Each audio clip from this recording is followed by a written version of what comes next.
Le Kenya est réputé non seulement comme la capitale mondiale des safaris, avec ses écosystèmes extraordinaires et ses merveilles naturelles à couper le souffle, mais aussi pour ses mystères fascinants et ses traditions culturelles uniques. Ce qui est encore plus surprenant, c'est que le coût de la vie au Kenya représente seulement 25% de celui des États-Unis. Partez avec nous à la découverte de 15 faits incroyables et laissez-vous émerveiller par les trésors du Kenya dans ce captivant documentaire de voyage. Numéro 15. Le Kenya, porte d'entrée de l'Afrique. Situé en Afrique de l'Est, le Kenya est un pays vibrant et diversifié, souvent surnommé la porte de l'Afrique de l'Est. Il partage ses frontières avec l'Éthiopie au nord, la Tanzanie au sud, l'Ouganda à l'ouest et la Somalie à l'est. Le littoral oriental du pays s'étend le long de l'océan Indien, offrant de magnifiques plages et des ports animés comme Mombasa, un centre historique du commerce et de l'exploration. Avec une superficie d'environ 580 300 km², soit une taille comparable à celle du Texas, le Kenya possède des paysages vastes et variés, parfaits pour les aventuriers. Les visiteurs peuvent se promener à travers les savanes dorées du Maasai Mara, où les animaux sauvages circulent librement, puis rejoindre les hauts plateaux frais où se trouve Nairobi, la capitale. Plus au nord, on découvre des régions semi-arides d'une beauté brute et intemporelle. Le climat du Kenya est tout aussi diversifié. La côte bénéficie d'une atmosphère tropicale avec des températures allant de 24 à 30 degrés Celsius, tandis que les hauts plateaux restent plus frais avec des journées autour de 20 degrés et des soirées fraîches, parfaites pour enfiler un pull. Avec environ 54 millions d'habitants, le Kenya est un véritable carrefour culturel. Le groupe ethnique le plus important, les Kikuyu, représente environ 22% de la population, aux côtés des Luo, Luhya, Kamba et bien sûr des Maasai. Ces derniers fascinent particulièrement les visiteurs avec leurs tenues traditionnelles et leurs coutumes uniques. Le Kenya est également très accessible pour les voyageurs internationaux, avec l'anglais et le swahili comme langues officielles. Fait intriguant, dans l'une des tribus du pays, les hommes sourient fièrement en révélant une incisive manquante, retirée selon une tradition bien ancrée. Numéro 14. Le village d'Umoja, un refuge sans hommes. Dans le nord du Kenya se trouve Umoja, un village extraordinaire où aucun homme n'est autorisé à vivre. Fondé en 1990 par un groupe courageux de femmes Samburu, Umoja a été créé comme un sanctuaire pour celles qui fuyaient les violences domestiques, les mariages forcés et d'autres traditions oppressives. Le nom Umoja, qui signifie unité en swahili, reflète le lien puissant qui unit les femmes qui y résident. Aujourd'hui, environ 50 femmes et enfants y vivent, formant une communauté entièrement autonome. Les femmes y prennent en charge tous les aspects de la vie quotidienne, de la confection et la vente de magnifiques bijoux perlés à l'éducation des enfants dans une école gérée par le village. En reprenant le contrôle de leur vie, ces femmes envoient un message fort d'autonomie et de courage. Umoja n'est pas simplement un village, c'est un symbole vivant de résilience, d'émancipation féminine et d'espoir face à l'adversité. Numéro 13. Des villages flottants uniques sur le lac Victoria. Le lac Victoria, plus grand lac d'eau douce d'Afrique et deuxième plus vaste au monde, couvre plus de 68 800 km² et représente une ressource vitale pour plus de 30 millions de personnes. Partagé entre la Tanzanie, l'Ouganda et le Kenya, ce lac immense est non seulement crucial pour la pêche et l'agriculture locale, mais il abrite aussi d'incroyables villages flottants. Les habitants de ces villages ont fait preuve d'une grande ingéniosité en construisant leurs maisons sur des radeaux formés de bottes de papyrus solidement liées. Ces structures flottantes sont ancrées à l'aide de pieux en bois ou attachées aux racines naturelles le long du rivage, avec des toits en chaume faits d'herbes séchées ou de feuilles de palmier, offrant un abri léger et écologique contre les pluies tropicales. La vie y tourne autour du lac, les habitants vivant principalement de la pêche, en particulier de la perche du Nil, un poisson très prisé qui nourrit les familles et soutient l'économie locale. Des petites embarcations en roseau sont utilisées pour se déplacer, permettant aux villageois de naviguer entre les habitations ou de rejoindre la terre ferme. le transport aquatique étant ainsi essentiel à leur quotidien. Des marchés flottants s'y tiennent régulièrement, où poissons frais, objets artisanaux et produits du quotidien sont échangés. Cependant, ce mode de vie idyllique est menacé. La pollution des villages voisins et la surpêche exercent une pression croissante sur l'écosystème fragile du lac. En réponse, des initiatives comme les systèmes de filtration d'eau et les programmes de conservation ont été lancés pour protéger le lac Victoria et ses communautés résilientes. L'objectif, préserver cette façon de vivre unique pour les générations futures. Numéro 12. L'extraction dentaire dans le rite de passage des Maasai. Lorsque vous visitez une communauté Maasai, vous remarquez peut-être un détail étonnant dans les sourires des hommes. Il leur manque souvent une incisive supérieure. Cela s'explique par un rituel de passage à l'âge adulte, au cours duquel les garçons subissent une extraction dentaire. Chez les Maasai, à la fois le perçage des oreilles et l'extraction d'une dent sont des rituels marquant la transition de l'enfance à l'âge adulte. Généralement pratiquée entre 14 et 16 ans, cette cérémonie comprend une série d'épreuves destinées à tester la maturité des garçons. L'un des moments les plus marquants est l'extraction d'une incisive, réalisée par un ancien de la tribu. À l'origine, ce geste visait à effacer les signes de jeunesse et à symboliser la force, la résilience et la capacité à entrer pleinement dans la communauté des adultes. Une fois la dent retirée, les garçons sont officiellement reconnus comme adultes.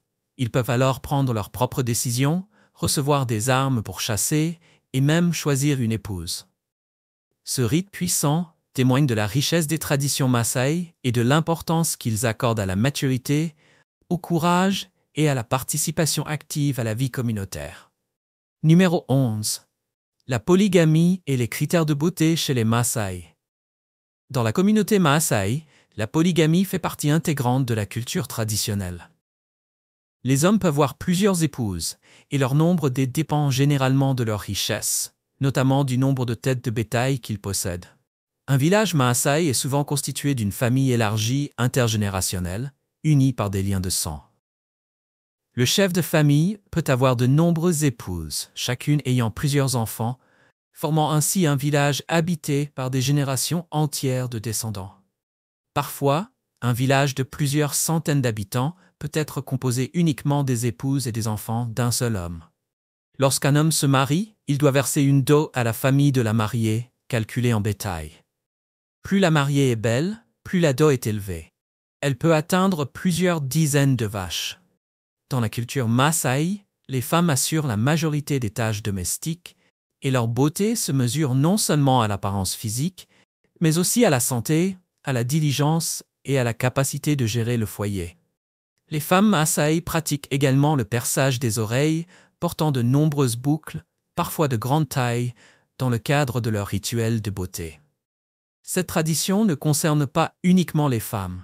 Les hommes Maasai étirent aussi leurs lobes d'oreilles comme symbole de beauté. Plus les lobes sont étirés, plus l'homme est considéré comme attirant. Cette pratique unique illustre les critères de beauté et la structure sociale propre à cette culture fascinante. Numéro 10. L'art Samburu de l'ornement corporel par les couleurs. Au centre-nord du Kenya, la tribu Samburu est renommée pour son art unique de l'ornement corporel, utilisant des couleurs vibrantes issues de l'argile et des perles façonnées à la main. Pour les Samburu, ces ornements vont bien au-delà de l'esthétique. Ils constituent un langage culturel fort, porteur de fierté et d'identité. L'argile rouge, matériau traditionnel essentiel, est finement broyée et appliquée avec soin sur le visage, les cheveux et le corps. Cette teinte rouge vive, extraite du sol local, symbolise la force, la protection et l'attachement profond à la terre ancestrale. Lors des cérémonies, les guerriers Samburu, appelés Moran, se couvrent de cette couleur éclatante pour exprimer leur bravoure et leur volonté de défendre leur communauté. Les Samburu sont aussi de talentueux artisans du perlage. Leurs bijoux complexes portent des significations symboliques. Les perles rouges incarnent la vitalité, le courage et l'unité, tandis que les perles bleues et vertes évoquent la paix et l'eau, ressources précieuses. Les perles blanches, quant à elles, représentent la pureté et la nourriture que procure le lait, élément central de leur mode de vie nomade. Les bijoux en perles ne sont pas seulement décoratifs, il signale aussi le statut social. Les femmes mariées portent des colliers à plusieurs rangs, alors que les jeunes filles privilégient des designs plus simples et colorés. À chaque rassemblement Samburu, ces ornements composent un spectacle visuel riche de sens. Numéro 9. Le marché de Gikomba, le temple du vêtement d'occasion. Le marché de Gikomba, le plus grand centre de vêtements d'occasion d'Afrique de l'Est, se trouve au cœur de Nairobi. Ce marché animé est un paradis pour les chasseurs de bonnes affaires et les collectionneurs de trésors, localement connu comme le lieu incontournable pour le Matumba, les vêtements usagés importés. Des jeans de marque aux vestes vintage, en passant par des objets anciens ou des articles ménagers du quotidien, Gikomba regorge de trouvailles. Les étals colorés envahissent les allées étroites, où les vendeurs interpellent les passants pendant que les clients fouillent des montagnes de vêtements venus d'Europe et d'Amérique. Une veste en cuir de qualité peut ne coûter 1/10 de son prix d'origine. On y déniche aussi du mobilier artisanal, des livres rares ou des objets de décoration chargés de nostalgie. Mais Gikomba est bien plus qu'un marché, c'est une source de vie. Des milliers de Nairobiens, qu'ils soient petits commerçants ou grossistes, en dépendent pour vivre. C'est un lieu de commerce, de culture et de survie économique qui bat au rythme intense de la vie urbaine de Nairobi. Numéro 8. Nairobi, la capitale du Kenya, et le coût de la vie. Imaginez une métropole où des lions, des éléphants et des rhinocéros se promènent à quelques minutes du centre-ville.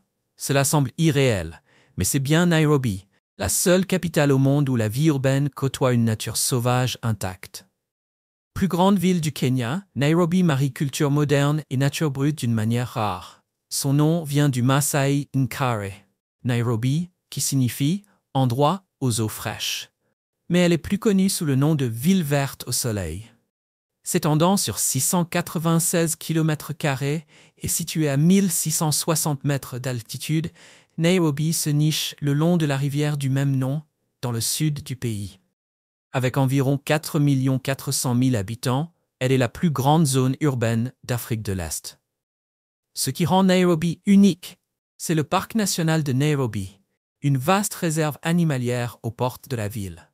Ici, les citadins comme les touristes peuvent observer des girafes et des zèbres avec les gratte-ciels en arrière-plan. Des efforts de conservation ont permis de préserver ce fragile équilibre entre ville et nature. Côté finance, Nairobi séduit aussi par son coût de la vie abordable. Bien que les prix varient selon l'inflation, la capitale reste l'une des plus accessibles de la région. En moyenne, louer un appartement d'une chambre au centre-ville coûte environ $400 par mois. En banlieue, les loyers démarrent autour de $200. Les charges de base, électricité, eau, ramassage des déchets et chauffage, totalisent environ $50 par mois. Un abonnement mensuel au transport public coûte environ $35. Pour les automobilistes, il faut aussi prévoir le carburant, l'entretien et l'assurance. Un repas simple dans un restaurant local revient à environ $5. Pour les produits essentiels comme le lait, le pain, le riz et les œufs, comptez environ $100 par mois pour une personne. Un abonnement à une salle de sport coûte aux alentours de $35. Au total, le coût de la vie mensuel à Nairobi oscille entre $550 et $700, selon le mode de vie. Ce mélange d'accessibilité, de richesse culturelle et d'harmonie entre ville et faune sauvage fait de Nairobi un lieu de vie et d'exploration véritablement exceptionnel. Numéro 7. La danse nuptiale Isukuti, une tradition sacrée du peuple Luhya. Chez les Luhya du Kenya, la danse Isukuti est bien plus qu'une simple prestation artistique. C'est une tradition sacrée au cœur des mariages, célébrant l'amour et l'union. Tirant son nom des puissants tambours Isukuti, cette danse est à la fois solennelle et festive. Le rythme vibrant des tambours guide la cérémonie, tandis que les danseurs, vêtus de tenues éclatantes rouges, bleues et blanches, forment un cercle autour des mariés. Cela symbolise l'union de deux familles en une seule. Les battements de tambours, accompagnés de chants mélodieux en langue Luhya, créent une ambiance électrisante et profondément émotive. Au-delà du divertissement, cette danse joue un rôle de bénédiction. À travers l'Isukuti, la communauté exprime ses vœux sincères pour un mariage heureux et durable. En même temps, elle renforce les liens communautaires. transformant chaque mariage en une véritable fête culturelle partagée. Numéro 6. Le café kényan. Une saveur reconnue dans le monde entier. Le café du Kenya est célèbre à travers le monde pour sa saveur intense, son acidité vive et ses arômes complexes. Un véritable trésor pour les amateurs de café. Principalement cultivé dans les hautes terres de Nyeri, Kiambu et le long de la vallée du Grand Rift, le café kényan prospère grâce à un sol volcanique fertile, un climat frais et des précipitations bien équilibrées. Cette combinaison parfaite donne aux grains leur goût unique, souvent marqué par des notes de baie, d'agrumes ou de fleurs délicates. La variété la plus recherchée, Kenya AA, est réputée pour sa qualité exceptionnelle et sa constance.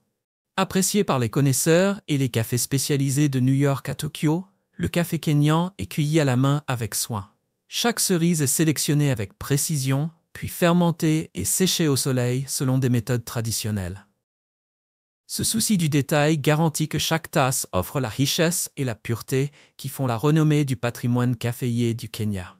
Numéro 5. Diani Beach, l'une des plus belles plages de la planète. Sur la côte sud du Kenya se trouve Diani Beach, souvent classée parmi les plus belles plages du monde. Imaginez un sable blanc et doux s'étendant sur plus de 16 km, caressé par les eaux turquoises de l'océan Indien. De hauts palmiers se balancent doucement dans la brise chaude, créant un paradis tropical digne des rêves les plus fous. Mais Diani ne se limite pas à sa beauté. C'est aussi un lieu d'aventure et de découverte. Les amateurs de plongée avec tuba ou de plongée sous-marine peuvent explorer des récifs coralliens colorés, peuplés de poissons tropicaux et de tortues de mer. Les plus chanceux pourront même apercevoir des dauphins jouant au large.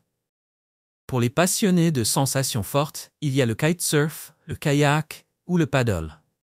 Ou bien, tout simplement, détendez-vous dans les eaux peu profondes, claires et paisibles. Entre luxe et culture, les complexes haut de gamme et les écolodges de Diani offrent une hospitalité swahili qui rend chaque moment inoubliable. Dégustez un cocktail face à un coucher de soleil flamboyant ou savourer un dîner de fruits de mer au bord de l'eau. Ceux qui recherchent une connexion plus spirituelle pourront visiter des trésors voisins comme la forêt sacrée de Kayakinondo, un site classé au patrimoine mondial de l'UNESCO. Par son mélange parfait de beauté, d'aventure et de culture, Diani Beach reste une destination prisée à l'échelle mondiale, justement célébrée comme l'un des plus beaux joyaux balnéaires de la Terre. Numéro 4. La cascade d'eau chaude mystique. Le parc national de Hell's Gate, niché dans la vallée du Rift au Kenya, est une merveille naturelle envoûtante. Connu pour ses falaises imposantes, ses gorges profondes et son intense activité géothermique, le parc donne l'impression d'un passage vers un autre monde. Son nom, Hell's Gate, reflète les phénomènes géothermiques extrêmes que l'on y trouve, où la vapeur s'échappe du sol et les sources chaudes bouillonnent, créant une atmosphère mystique. L'un des sites les plus fascinants du parc est la cascade d'eau chaude, un spectacle saisissant où l'eau fumante dévale les falaises. Alimentée par des sources souterraines naturellement chauffées, cette eau riche en minéraux a formé, au fil du temps, des couches colorées sur les rochers, renforçant encore la beauté surnaturelle du lieu. Se tenir près de cette cascade, c'est comme pénétrer dans un monde fantastique. La brume chaude enveloppe les visiteurs et la légère odeur de soufre ajoute à l'expérience irréelle. Avec les légendes locales et le nom dramatique du parc, la cascade semble garder les secrets d'un autre royaume. Malgré cet environnement rude, Hell's Gate est un sanctuaire vital pour la faune. Zèbres, girafes, buffles et léopards y circulent librement, tandis que plus de 100 espèces d'oiseaux, dont des aigles et des vautours, survolent les cieux. Pour les amateurs de sensations, le parc propose escalade, randonnée et vélo à travers des paysages à couper le souffle, notamment la célèbre gorge de Hell's Gate. Numéro 3. La plus grande population de flamants roses au monde. Le Kenya est un véritable paradis naturel, abritant l'un des spectacles les plus saisissants de la planète. La plus grande population de flamants roses au monde. Ces immenses colonies transforment les lacs alcalins du Kenya en une mer rose à couper le souffle. Le lac Nakuru, situé dans la vallée du Grand Rift, est particulièrement célèbre pour accueillir des millions de flamants, en faisant une destination incontournable pour les amateurs d'ornithologie. L'écosystème unique du lac offre des conditions idéales pour la prolifération des flamands. Ces eaux sont riches en algues bleu-vert, leur principale source de nourriture, en particulier pour le flamand nain, qui représente la majorité de la population. La forte salinité et l'alcalinité du lac favorisent la croissance de ces algues, transformant le lac Nakuru en un véritable festin naturel pour les flamands. Lorsque des millions d'oiseaux se rassemblent, leurs mouvements synchronisés et leur plumage rose éclatant créent un panorama envoûtant et vivant. Mais l'attrait du lac Nakuru ne s'arrête pas aux flamands. Faisant partie du parc national du lac Nakuru, il abrite une incroyable diversité de faune. Des rhinocéros blancs broutent près des rives, tandis que pélicans, cigognes et autres oiseaux colorent le ciel. Le parc accueille également lions, léopards et girafes, ce qui en fait un lieu de prédilection pour les amoureux de la nature et les photographes. La population de flamands du lac Nakuru varie au fil des saisons, selon leur migration entre d'autres lacs de la vallée du Rift, comme le lac Bogoria ou le lac Naivasha, en fonction des ressources en eau et en nourriture. Cette migration rend chaque visite unique en son genre. Numéro 2. Des festivals culturels uniques au Kenya. Le Kenya est un pays riche en diversité culturelle, et ses nombreux festivals colorés offrent un aperçu fascinant des traditions de ces différentes communautés ethniques. L'un des plus emblématiques est le Marilo Camel Derby, organisé chaque année dans la petite ville de Marilo, au nord du pays. Cet événement attire des milliers de spectateurs et de participants venus du monde entier. Le Marilo Camel Derby est bien plus qu'une simple course de chameaux. C'est une célébration de la culture, de la communauté et de la tradition. Organisée sur un terrain accidenté, la course met à l'épreuve l'endurance des cavaliers comme des animaux, l'aspect imprévisible de l'épreuve ajoutant à l'excitation. Les participants vont de cavaliers chevronnés à novices venus vivre une expérience inoubliable. Mais ce festival ne se limite pas à la course. C'est aussi une occasion de plonger dans la culture des communautés du nord du Kenya, telles que les Samburu. Les visiteurs peuvent profiter de musique traditionnelle, de danse et découvrir l'artisanat local pour vivre pleinement le patrimoine vivant de la région. Plus au sud du pays, une autre tradition remarquable a lieu, le rituel sacré Fas de la communauté Barana. Cette cérémonie de purification du bétail est organisée avant les événements majeurs comme les mariages ou les grandes réunions communautaires. Des prières y sont prononcées pour apporter bénédiction et prospérité. Ce rituel illustre le profond respect des Barana pour leur bétail, considéré non seulement comme source de vie, mais aussi comme symbole spirituel de prospérité et de lien avec leurs ancêtres. Numéro 1. Les saveurs de la cuisine kenyane. Au cœur de la cuisine kenyane se trouve l'ugali, un plat simple mais emblématique à base de farine de maïs et d'eau. Ce bloc épais et fumant est généralement servi avec des ragoûts riches, souvent à base de chèvre, ou avec des légumes sautés comme le sukuma wiki, une variété de choucal. L'ugali, ce n'est pas qu'un aliment. C'est un symbole de confort et de convivialité qui rassemble les familles autour d'un plat à la fois modeste et nourrissant. Pour un festin digne des grandes occasions, impossible de passer à côté du nyama choma, célèbre viande rôtie kenyane, généralement de la chèvre ou du bœuf. Grillée sur des braises ardentes avec juste une pincée de sel pour sublimer sa saveur naturelle, cette viande est adorée de tous. Elle est souvent accompagnée de kachumbari, une salade rafraîchissante composée de tomates, d'oignons et de coriandre, créant un parfait équilibre de saveurs. Déguster du nyama choma avec une bouteille bien fraîche de bière Tusker, c'est vivre une expérience kenyane authentique, où la bonne chair rime avec échange chaleureux. Sur la côte Swahili, c'est le pilau qui vole la vedette. Ce riz parfumé aux épices, cannelle, clous de girofle, cardamome est généralement préparé avec du bœuf ou du poulet tendre. Il est incontournable lors des mariages et des fêtes, souvent accompagné de kachumbari ou d'une sauce pimentée. Le pilau incarne la fusion culturelle entre l'Afrique, l'Inde et le monde arabe, racontant une histoire séculaire de commerce et de tradition. La cuisine kenyane ne se contente pas d'être savoureuse. Elle reflète la culture vibrante du pays, son hospitalité chaleureuse et la joie partagée de se retrouver autour d'un bon repas. Chaque plat, chaque bouchée raconte une histoire unique et inoubliable. J'espère que tu as aimé la vidéo d'aujourd'hui. Si c'est le cas, n'oublie pas de cliquer sur le bouton j'aime et de t'abonner à la chaîne pour ne pas manquer les prochaines vidéos passionnantes. Ton soutien nous aide à continuer à créer du contenu encore meilleur. Assure-toi de regarder la prochaine vidéo qui apparaît à l'écran, je suis sûr que tu vas l'adorer. N'oublie pas de laisser un commentaire sur le pays que tu aimerais que nous explorions prochainement. Merci beaucoup d'avoir regardé et à très bientôt dans la prochaine vidéo.